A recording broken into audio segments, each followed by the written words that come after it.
سنی دنیا کے لیے ہم اس سوال کا جواب لے کر آگے بڑھتے ہیں کہ قرآن کے بیان کی روشنی میں کلمہ گو لوگوں کا تعارف ہے کہ ہم مسلمان ہیں، پھر اہل سنت یا اہل تشیع کے نام سے مسلمانوں کا تعارف کیوں کر سامنے آ گیا؟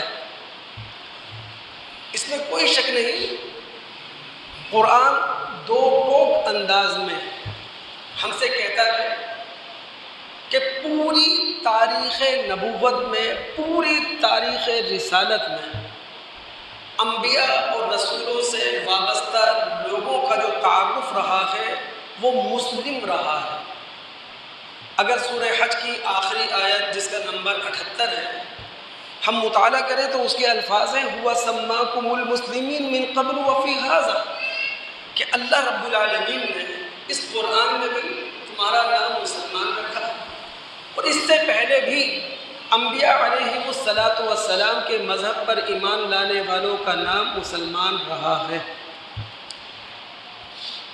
آگے جا کر مسلمانوں کا جو تعارف اہل سنت یا اہل تشیع کے ناموں سے آیا ہے اس کے پیچھے ہسٹری ہے، اس کے پیچھے تاریخ ہے۔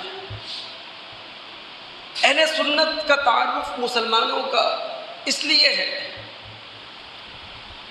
خوارج نے اپنے آپ کو قرآن تک محدود کر لیا کہ جناب حدیث یا سنت سے ہمارا کوئی تعلق نہیں ہے، انہوں نے حدیث اور سنت سے لا تعلقی کا اظہار کیا۔ تو خوارج کے مقابلے پر مسلمانوں نے اپنے آپ کو اہل سنت کہا کہ ہمارا تعلق قرآن سے بھی ہے اور ہمارا تعلق حدیث اور سنت سے بھی ہے۔ جہاں تک بات ہے اہل تشیع کی، اس کی ہسٹری جاننے سے پہلے لفظ شیعہ کو قرآن میں جا کے سمجھ لیں کہ اس کا مطلب ہوتا کیا ہے۔ شیعہ کہتے ہیں عربی میں گروہ، انسانی جماعت کو۔ قرآن میں یہ لفظ بہت ساری جگہوں پر آیا ہے، میں صرف ایک حوالہ آپ کے سامنے رکھنا چاہوں گا، سورہ قصص اس کی آیت نمبر 15 ہے۔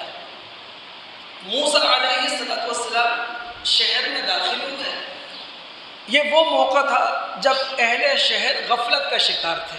اب ظاہر ہے یہ صبح سویرے کا وقت ہوگا، گرمیوں میں دوپہر کا وقت ہو سکتا ہے، سردیوں میں رات کا وقت ہو سکتا ہے۔ تو موسیٰ علیہ السلام ایک ایسے وقت میں شہر میں آئے کہ جب اہل شہر غفلت کا شکار تھے۔ انہوں نے دیکھا کہ دو لڑنے والے آپس میں لڑ رہے ہیں۔ پھر قرآن کہتا ہے ھذا من شیعتہ وھذا من عدوہ، ایک لڑنے والا موسیٰ علیہ السلام کے گروہ کا تھا، موسیٰ علیہ السلام کی جماعت کا تھا یعنی اسرائیلی تھا، اور دوسرا لڑنے والا دشمن گروہ کا تھا یعنی قبطی تھا۔ تو شیعہ کا معنی ہوتا ہے گروہ۔ اب ہوا کیا؟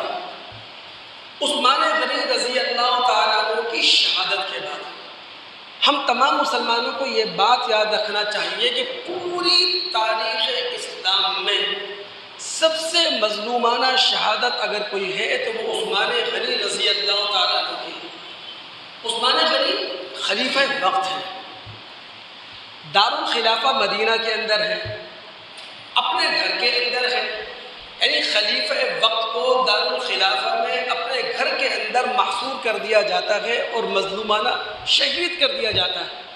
ان کی شہادت کے بعد علی رضی اللہ تعالیٰ عنہ اور معاویہ رضی اللہ تعالیٰ عنہ کے درمیان سیاسی اختلاف پیدا ہوا۔ علی رضی اللہ تعالیٰ عنہ کے سیاسی نقطہ نظر سے جن لوگوں کا اتفاق تھا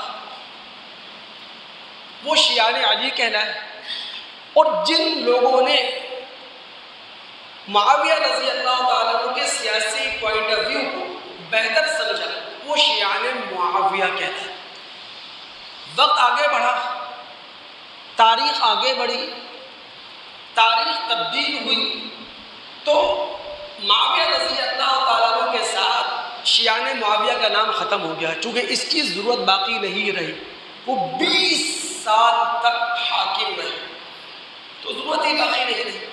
لیکن اس وقت بعض لوگوں کو اپنے مذہبی عقائد کی بقا کے لیے، اپنے سیاسی نظریات کی بقا کے لیے شیعان علی کا نام چاہیے تھا، اس لیے وہ موجود رہا۔ تو آج جو لوگ اہل تشیع کہلاتے ہیں وہ اس تاریخی پس منظر میں اہل تشیع